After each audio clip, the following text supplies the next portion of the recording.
Mengerikan, Israel kini perang saudara di bawah kepemimpinan buruk rezim Netanyahu.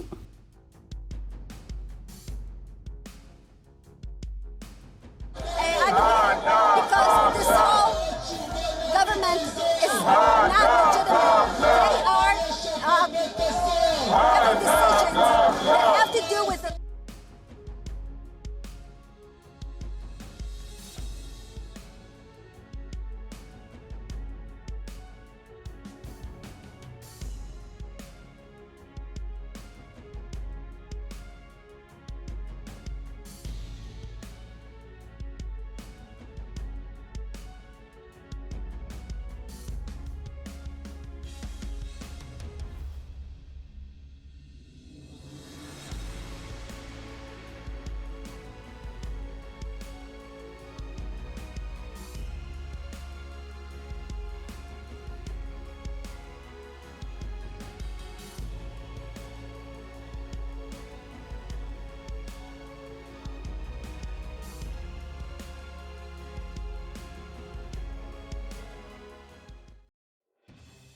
Surat kabar Zionis Haaretz memperingatkan bahwa Israel dalam kondisi yang tidak baik-baik saja karena perang saudara disebabkan rezim pemerintahan yang buruk yang dipimpin Perdana Menteri Benjamin Netanyahu.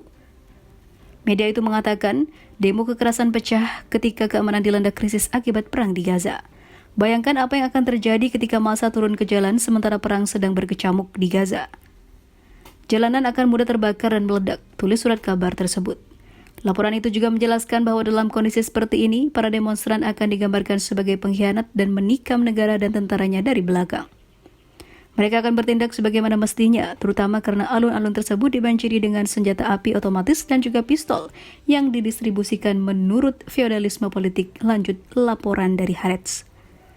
Lebih lanjut, Haaretz menggambarkan pemerintahan Netanyahu sebagai mimpi buruk yang telah memberikan banyak janji, namun tidak memenuhi satupun janjinya.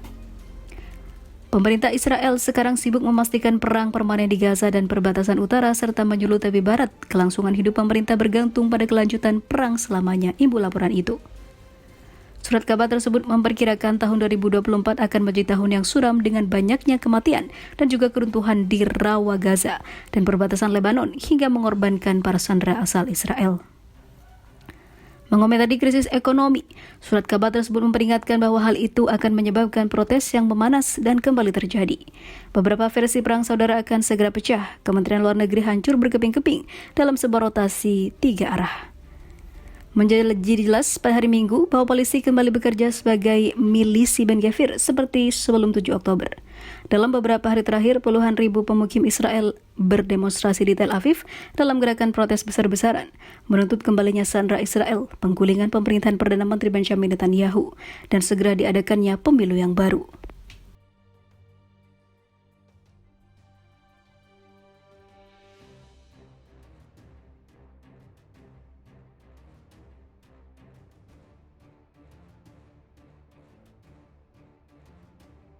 Jutaan warga Israel kabur dari negaranya, kini pilih untuk tinggalkan rezim penjajah ini karena situasi Israel makin chaos.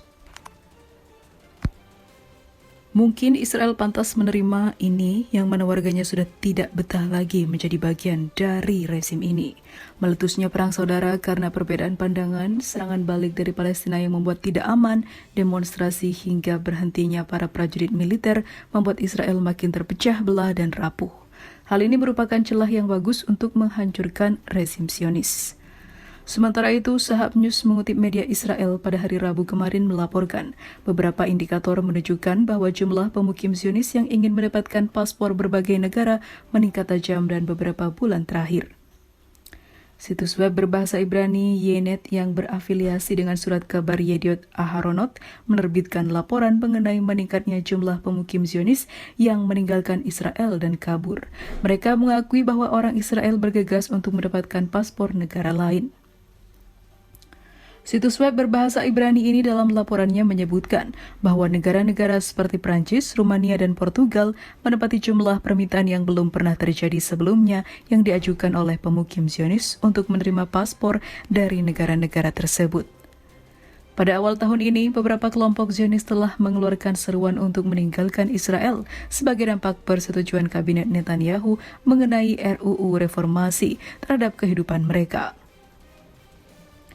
Situs web Ynet lebih lanjut mengumumkan bahwa seorang diplomat Eropa telah mengonfirmasi laporan peningkatan jumlah pemukim Zionis menghubungi kedutaan besar berbagai negara untuk mendapatkan paspor negara-negara tersebut dan kabur dari Israel. Website ini juga menyatakan bahwa sejumlah besar keluarga Zionis telah mengajukan permohonan paspor berbagai negara, telah terbentuk antrian yang panjang dan belum pernah terjadi sebelumnya.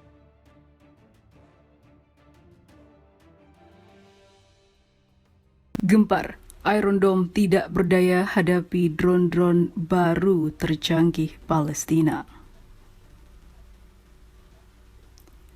Saluran TV rezim Zionis Kan dalam sebuah laporannya mengumumkan bahwa sistem pertahanan rezim Zionis Iron Dome atau si kubah besi kembali gagal menembak jatuh drone-drone Palestina pada Senin pagi.